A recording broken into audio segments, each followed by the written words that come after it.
It's a story we've heard a million times by now, and it does play into this, this thread I've been going on about how everything keeps repeating itself.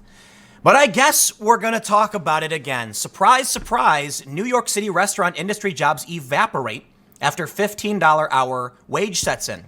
So they increase the minimum, and now we're seeing the famous cafe where AOC actually worked shut down because this is a dramatic cost increase. So I'll give you a quick rundown, but I do have really big news on top of this.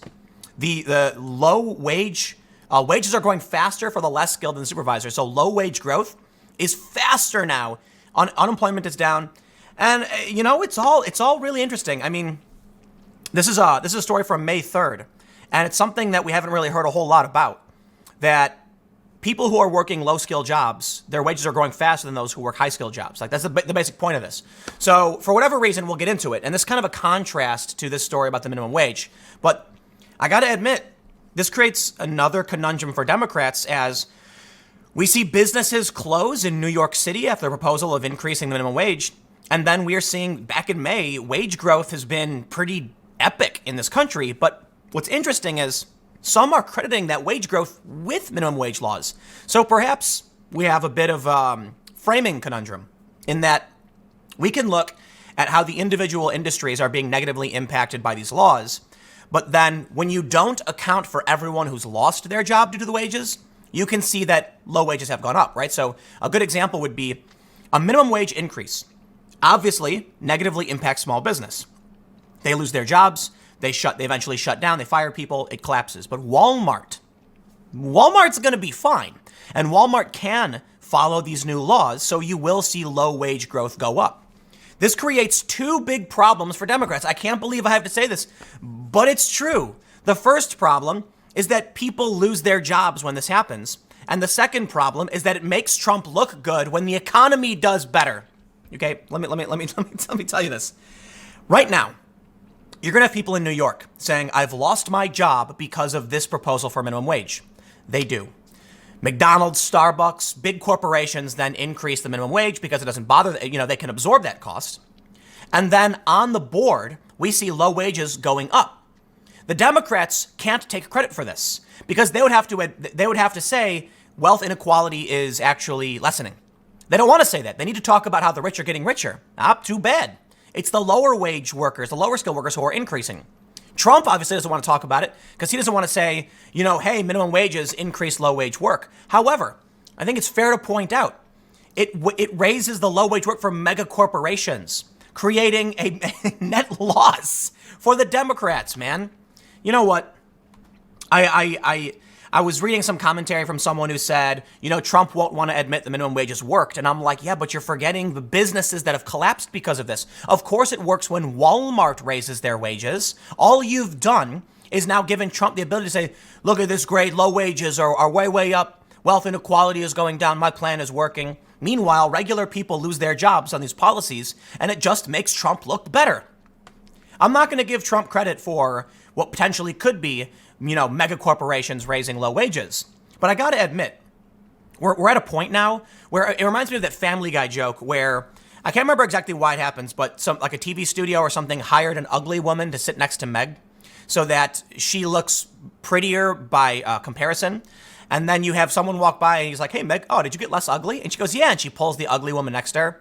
And I'm kind of like, I really despise Trump's attitude, his demeanor, like his character. I think he's a reality TV guy. He's a WWE guy. He's not, I don't know. I guess, I've called him boorish. I guess that's the easiest way to say it. You know what I mean? But I'm at the point now where you put the Democrats next to Trump and I'm kind of like, is Trump looking better? And when you have these policies going up, look, my policy positions remain relatively static. I definitely think some of my ideas have changed. I've actually gone a little bit further left on some issues, and I've gone a little further right on some issues. Hey, I'm a centrist. What do you expect? But I took a political compass test recently, and I'm actually further left than I was like last year or whatever. But policy positions aren't what politics are about, for the most part.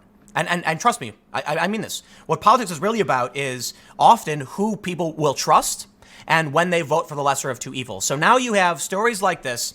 Let's read this. I apologize for not reading into what's happening at this restaurant, 5 minutes in, but I think it's important to point this out. Right now, we have the view of the lesser of two evils, but it's not so simple to say that. It's kind of like you have the Democrats continually getting uglier and uglier, and just they're off message. They have no core policy positions. They're proposing insane things, and then the scandals. And so now I'm looking at Trump, who is a boorish, rude personality, who I think lacks the ability. He doesn't have the kind of charisma that, I don't know, the moderate leftists need. You know what I mean? That's why there's so many politically homeless people like me, because it's like, could he not just be so, Obama had confidence, but I don't like Obama either for different reasons. But anyway, the point is, now I'm looking at Trump and I'm like, I absolutely understand why people don't care about his character. They don't care about the way he talks. When he mocked body slamming a reporter and laughed about it. Because you contrast to the Democrats and you're like, when I think of the Democrats now, not all of them, because I hate to lump everybody into the same category, because there are some I absolutely do appreciate and like. But I imagine little like Smeagol, Gollum from Lord of the Rings, like running around trying to grab at congressional seats, talking about their precious. That's what I see now. I see this everything they're proposing. They make no sense. They're not thinking about it. They're just out of it, and they're mad that Trump lost the seat, and that's their precious. So they're and it's just like ugh. But anyway, let's read about New York City. Hot-Air reports. Last December, the final phase of increasing the minimum wage in New York City to $15 per hour went into effect. Well, at least the last stage for now. It was considered a huge victory for the Fight for 15 crowd and presumably a big win for workers. Yeah, if you work at McDonald's and Starbucks. So, but no, I mean, for real, if you do work at McDonald's and Starbucks, it's good. It's good for you. Good news. Particularly in the food service industry. So how has that been working out since then? As the New York Post reported this weekend, the law of unintended consequences has come roaring into play.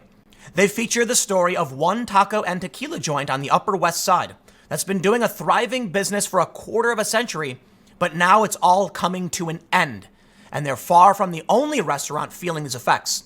Here's a quote. Big Apple restaurants are feeling the heat from minimum wage hikes, cutting staff hours, and even closing kitchens as they struggle to shoulder the extra payroll costs. Gabriella's Restaurant and Tequila Bar, a margarita and taco staple on the Upper West Side for the past 25 years, is closing at the end of September. And it has been a long, painful road downhill, according to its mom and pop owners. Since the $15 an hour wage hit New York City in December, Liz and Nat Milner say they've been forced to slash full and part-time staff to 45 people from 60. Quality has suffered, they admit, and customers have noticed. They're not coming in like they used to, and when they do, they're spending less.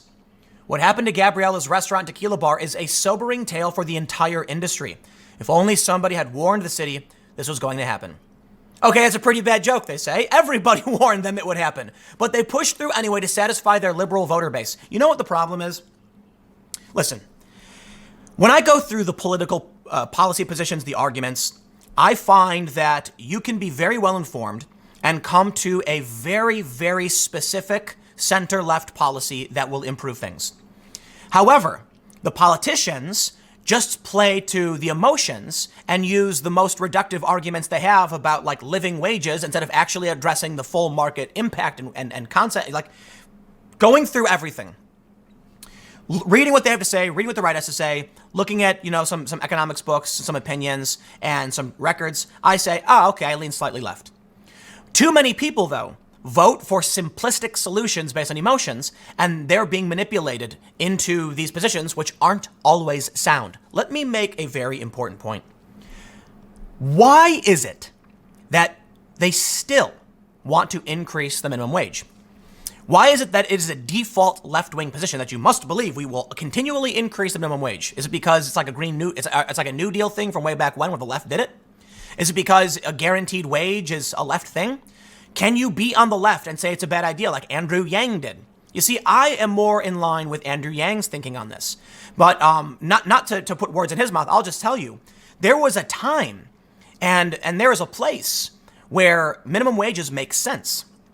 Today, we have the looming threat of automation, to quote Yang. We also have the ease of moving your money overseas and investing in different countries or different states even. It is easier than ever to relocate or start a business somewhere else. And therein lies the big problem. Minimum wages may have made sense back in the day when, you had a bunch of, you had a business that was like, look, we're based in this state, we're trying to expand, it's much more difficult. Now, with the mass monopolization of the banking industry and digital transactions and the ease in which we can transfer money, it's so easy now to franchise and start businesses other places. So, the stories I've seen, for instance, I referenced the story back from Chicago. Cook County, which is Chicago, increased their sales tax by a fraction of a percent. And I think it was a Home Depot or a Lowe's, I can't remember exactly, this is 15 years ago or something, shut down, reopened a couple miles away in DuPage County. Why? As it was explained to me by my friend's dad who's a contractor, he said, look, man, sometimes you're doing big orders and you might spend, a couple $1 million a year or, even hundreds of thousands. And that fraction of a percent adds up at the end of the year. You're looking at your taxes. You're being like $20,000 I could have saved if I just moved, went and shopped somewhere else. You bet. And so the shop knew this, and they knew they were losing customers. In turn, Cook County lost tax revenue. So the point is, there is a time and a place where this makes sense. A blanket sweep across all businesses makes no sense. Now, my understanding is that the minimum wage has something to do, they've thought about the nuance. I don't want to act like they haven't. There's a lot to do with the size of a business, the time frame, and things like that. But you need to understand that New York City is almost entirely small business. And that's very, very important. Well, I could be wrong about that, but that's my understanding. I think that's true. Like they don't allow Walmart and stuff. So now they say, okay, we're gonna increase the $15 minimum wage, and people start getting laid off. It's not a shock. I know I say this whenever this story comes up, but I talked to an accountant who represents, like 300 small businesses, and he said it's shocking how many businesses are closing because of this. Because you have to understand, you're not just increasing the wages, you're increasing the tax, the tax liability. So outside of how much you got to pay, there's a tax that goes on top of that. The percentage goes up for everybody. And then you hear from the left, they say, well, if they couldn't afford to pay a living wage, they shouldn't have been in business in the first place. Well, then they go out of business. Congratulations. How does it make sense to take away someone's job and livelihood and business because they couldn't afford it? That to me is insane. I kid you not, they say, if you can't afford to pay a living wage, you shouldn't be in business. Okay, so think about how insane that is. If you're poor, you shouldn't be allowed to sell food. That blows my mind. Well, now let me contrast this a little bit.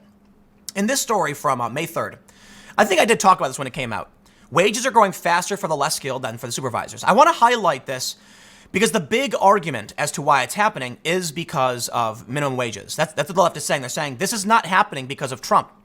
Trump and the Republicans are not for minimum wages. They would drive wages down. That's the argument. Now, the Wall Street Journal doesn't assert that. They just say straight up, hey, it's happened.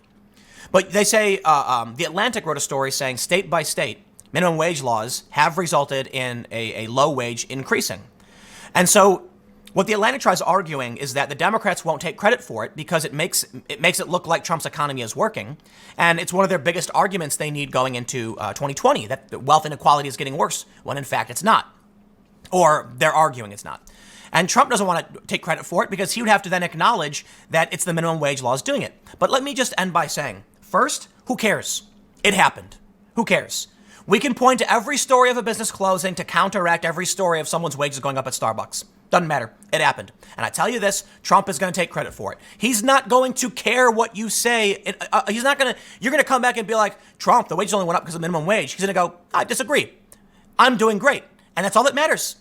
It's all that matters. When you get into the weeds, the average person is not interested in where you are. And that means when it comes to 2020, this is what we're going to see. And you can make every argument in the world. And eventually, let me tell you something, man. Talking to my accountant and him explaining all this stuff, I just stop. I say, dude, let me stop you. I can trust you, right? I have no idea what you're talking about. Laws, numbers, HR 13, whatever. And I'm like, I hear what you're saying, man. I understand it. But what you need to understand is that for me to truly grasp what you're saying, there's so much context and information I don't have, which is why I need to hire an accountant. And of course, that's why people hire people for expertise. And that's why people go to journalists for expertise, to tell me what's going on. You now see a story like this, and you start explaining minimum wages and technology and, corporate versus small business, and the average person's going to go, look, man, I get it. I don't have time for, economy 101, 102, 103, etc. The economy's doing great, right? Okay, great. And then they go and vote for Trump. Like, I don't, if the economy's doing good, what can you say? What can you say? Because when I talk to people, that's what they tell me. I don't know about nothing else. I kid you not. This is what it was. Someone recently told me this like a week ago. I don't know about nothing else, but the economy's doing good, right? And I'm like, it is, but and they're like, no, but. I'm not gonna sit. The gist of the conversation is, I don't have time. I have a job. I'm not gonna sit here and have an argument about whether or not who did what. I think we should just let it ride for another 4 years because things are going well. Why rock the boat? Why fix what isn't broken? And I'm like, I get it. I totally get it. For me, my reasons are different. I think the Democrats have gone completely nuts. But there's still a couple that I like. When I say the media, the left, the Democrats, I'm referring to like the dominant media sect. You know what I mean?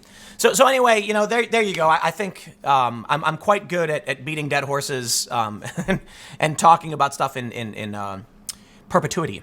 But look,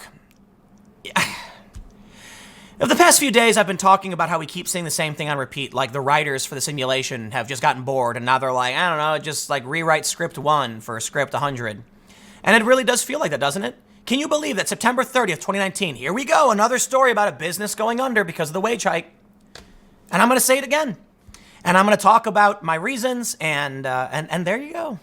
Welcome to the boring, regurgitated 2020. But it is what it is.